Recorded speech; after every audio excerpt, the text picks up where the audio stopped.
resolution for 2010 is to stay fit and healthy, regularly go to gym, and I'll be more eating vegetables than meat. My New Year's resolution for myself is to create or concoct a special healthy drink. Ang New Year's resolution ko is magbagong buhay. Ang New Year's resolution ko this 2010 is to eat healthy foods to avoid sickness kasi bawal magkasakit. Babalik ka sa lubong sa bagong sulat. Bernadette, parang kumukulo ng popcorn. Oo nga, Background natin. nagpuputo ka na. Nag-umpisa na ang jamming sa East Food bilang pagsalubong sa bagong taon. Nakikiparty doon si Jeff Canoy. Jeff. George, sobrang pagka-engrande nga na inandang New Year's countdown dito sa Eastwood City Mall sa Quezon City ay tila hindi nga dumaan sa iba't ibang mga krisis. Itong lungsod, gaya na nga ng nagdaang bagyong Ondoy, pero dito pinili nga ng lungsod na mag-party. Sabi kasi nila, dapat daw pagdiwang ang muling pagbangon ng mga taga Quezon City at harapin ang 2010. Maraming magkakapamilya at magkakabarkada ang pumunta dito imbes na mag-New Year sa kanilang bahay. Dahil medyo di raw naging buenas ang 2009 para sa marami sa kanila, gusto nilang maging masaya ang pagtatapos ng taon para sa kanila at umpisahan din ang 2010 ng nagpa-party. Punong-puno rin ang resolution ng mga dumalo dito para sa New Year, pero karamihan sa mga nakausap namin kanina, George, hindi pang sarili mga resolution kundi para sa bansa, sa bayan at sa lipunan. Kanina ay naliw rin ng iba't ibang mga musical acts ang mga taong pumunta dito. Kanina, bandang Juan Pablo Dream ay pinabilib nga ang lahat dahil nga sa mga patok nilang kanta mula sa dekada 60 at 70 at lahat nga nag-enjoy ng mga pumunta dito. Hinaranan naman ng R&B star na si Chris Lawrence ang mga magkakasintahan habang ipinamalas naman na inabangan talagang si Arnel Pineda ng Bandang Journey. Ang galing na siyang nagpasikat sa kanya sa buong mundo ngayong taon. Ngayon, George, kung nakikita nyo dito ay sobrang ingay na ng lahat. Lalo kung nakita sa countdown ay last 2 minutes na lang at 2010 na. Inaasahan na magkakaroon ng isang magarbo at engranding fireworks display dito. At ito nga yung countdown na tinututukan natin kahit maya-maya lamang ay magka-countdown na at babalik tayo para ipakita sa inyo ang New Year's celebration dito sa Eastwood. George. Maraming salamat, Jeff Canoy. At kanina pa nga nagsimula ng concert sa Clarkfield, Pampanga bilang pagsalubong sa 2010. Nakatutok doon si Joey Villarama. Joey, ano marami na bang bandang na isalang dyan?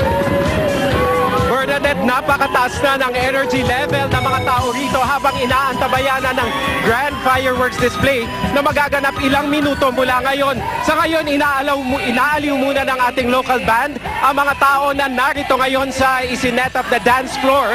Kanini pa sumasayaw at gumigiling ang mga bisita natin na mula pa sa iba't ibang dako ng Northern at Central Luzon. At dahil may isang minuto na lang bago ang grand fireworks display, ay excited na ang ating mga kababayan na mula pa sa Manila at mula pa sa iba't ibang dako ng Central Luzon. Pero para sabay-sabay nating masilayan ang mga fireworks display sa iba't ibang dako ng Pilipinas, ibabalik muna natin sa inyo, Bernadette, dyan sa studio ang ating special. Bernadette? Maraming salamat, Joey Villarama. Minuto na lalagay, sabay-sabay na nating sasalubungin ang 2010. At sabi nga sa survey, halos siyang sa bawat 10 Pinoy ang puno ng pag-asa sa pagdating ng bagong taon. Last 20 seconds, magpaalam na tayo sa 309. At patuloy nga dyan ang pagdalo ng marami sa atin sa party, kasiyahan at iba pang pagdiriwang. Eto na ho, New Year na, eto na, sama-sama tayo mag-countdown.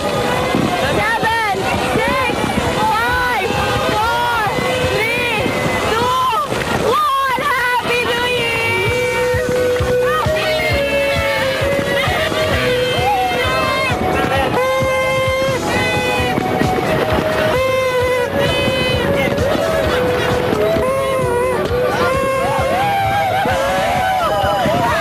Year!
magsasabi na sa krisis sa Pilipinas ngayon. Oo Kita mo nga, naman, iba pa rin sa klase talaga ng tayo pag performance magsaya. nakikita natin.